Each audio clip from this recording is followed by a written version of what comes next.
on the media side? Okay. Calling this meeting to order. Chair Amanda Edwards is out for the afternoon, so I'll be your MC today.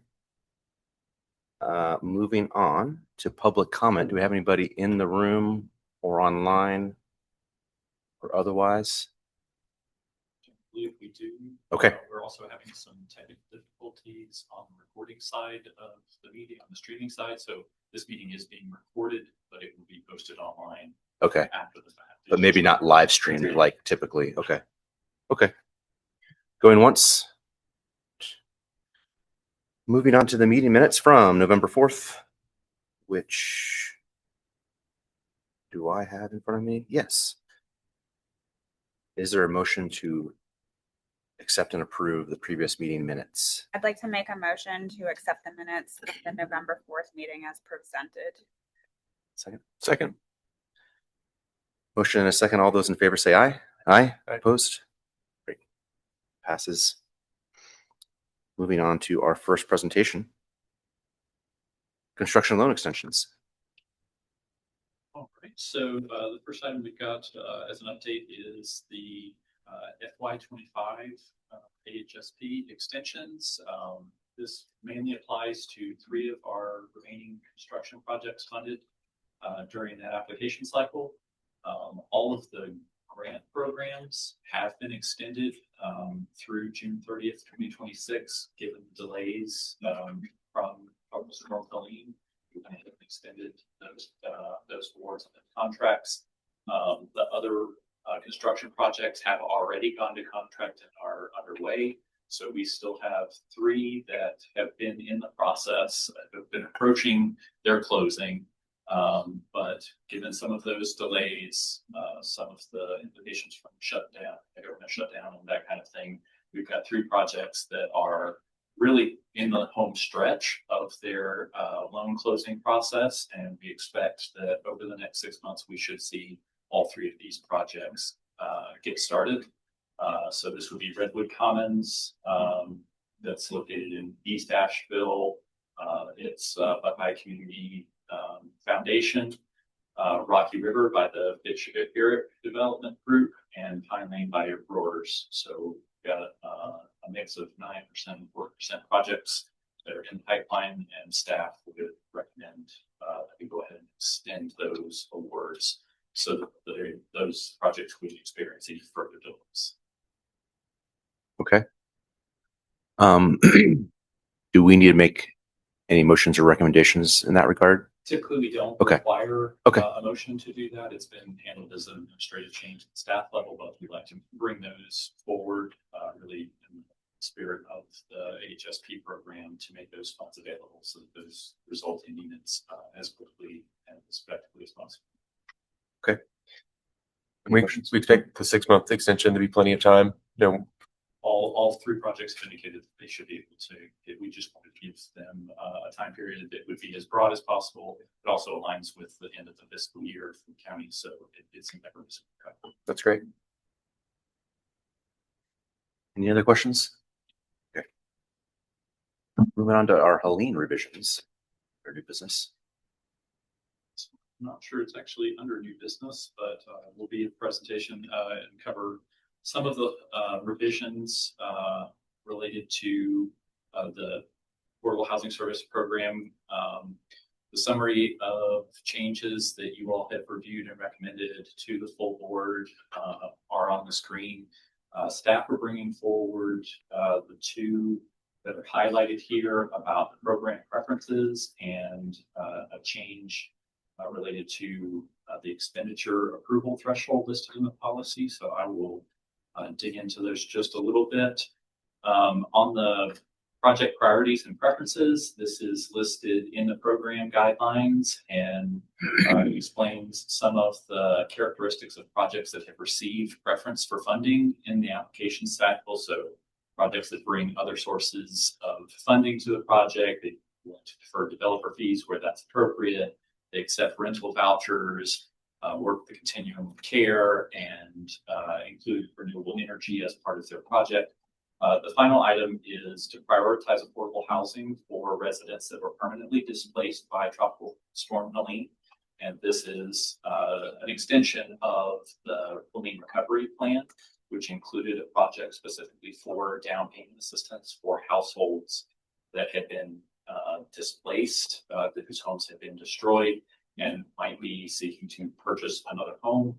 So the preference would be to help prioritize those projects in the funding application process if those households are part of the target population for request.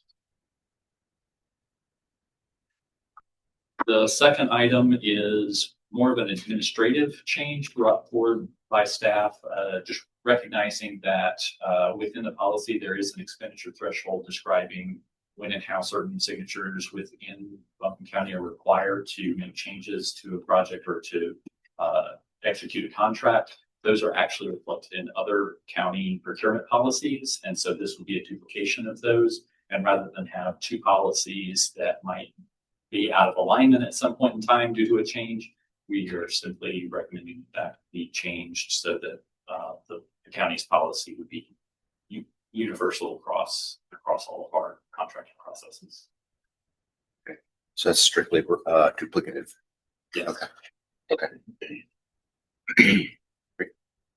So we will, these have also been included in the recommended changes that will go to the full board at tonight's meeting, but wanted to bring those forward to you all as well to highlight what changes have been made sort of at an administrative level.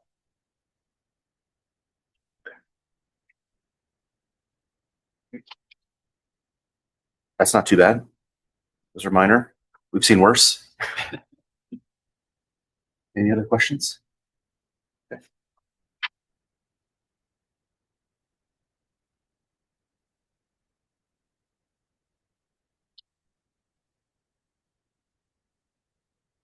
Okay. Are we on to announcements already? Okay. Very quick meeting. Staff wanted to bring forward the fact that the city of Asheville has opened the 2025-2026 home application. So this is the funding made available through HUD for Buncombe, Henderson, Madison, and Transylvania counties. At the last Asheville Regional Housing Consortium, also known as the Home Consortium, the budget categories were voted on to prioritize down payment assistance, homeowner rehab, tenant-based rental assistance, and then some administrative and operating funding for community housing development organizations. Those are all eligible activities within the home program and correspond to many of the same programs that the county funds through the Affordable Housing Service Program. The city has posted the online application on their website, and they've already done some information sessions with an application deadline of December 10th. Once that closes, the Home Consortium will begin making those funding recommendations in January. So county staff will be participating in that process to help make those recommendations that will get finalized with approval from Asheville City Council as the participating jurisdiction. And if there are any questions specific about that funding or the process, that can be addressed to the City of Asheville staff who are managing the application of the funding. $300K in down payment assistance isn't going to go very far, huh? Nope. Yeah. Who do we see typically applying for these? We've received in the past a lot of the same organizations that the county has funded for many of the same activities. There are also a number of developers who have projects in other counties that have applied to make those happen. We've had so for down payment assistance for both Asheville Habitat and Mountain Housing Opportunities have applied there. Homeowner rehabilitation has been a funding category that has been used in Madison County quite a bit. CHC of Madison County, the Housing Corporation of Madison County. Tenant-based rental assistance has historically been used heavily within Buncombe County, and specifically within the city of Asheville. Homeward Bound and Helpmate have both been recipients of those funds in the past. And I don't know that I recall which organizations have received the Choto operating funds right from memory, but that is another avenue for funding the nonprofit organizations that are doing these projects and meet certain criteria on the mission of that organization, the structure of their board and who they serve, to help increase the capacity for delivering these.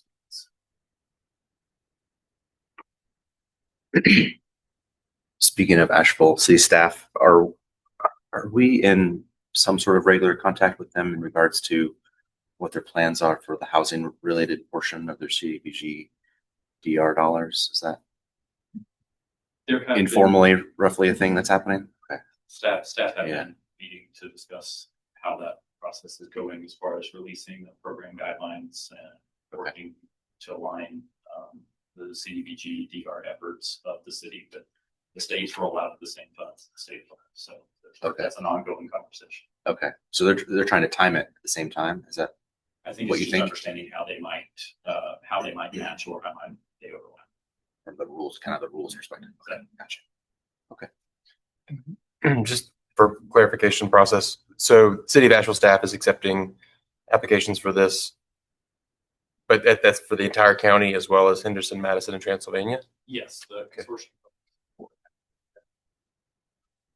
funding is based on the population and the housing needs of that four-county area as calculated. Okay, got it. And then the deadline to apply is in 8 days. So do we expect all this funding will get out the door in that short period of time? There are typically 3 to 4 times the requests. Really? Than the Okay. funding available. So there's no need for a long runway for applications because Usually not. okay. Well, got it. Okay, thank you.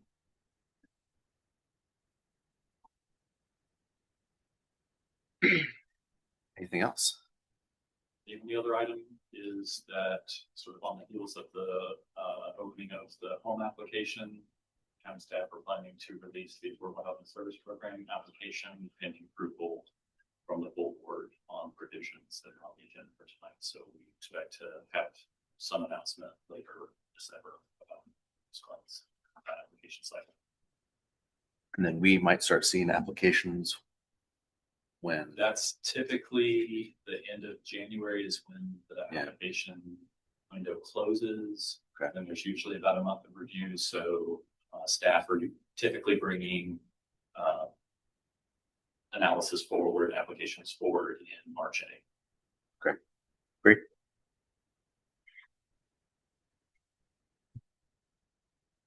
Well, looks like we need a motion to adjourn.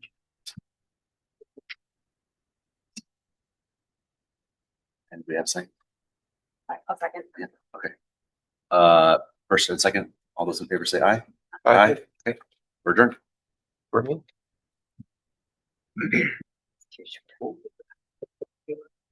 Really? Yeah. We were given that typically, right? And if you don't have something, you know,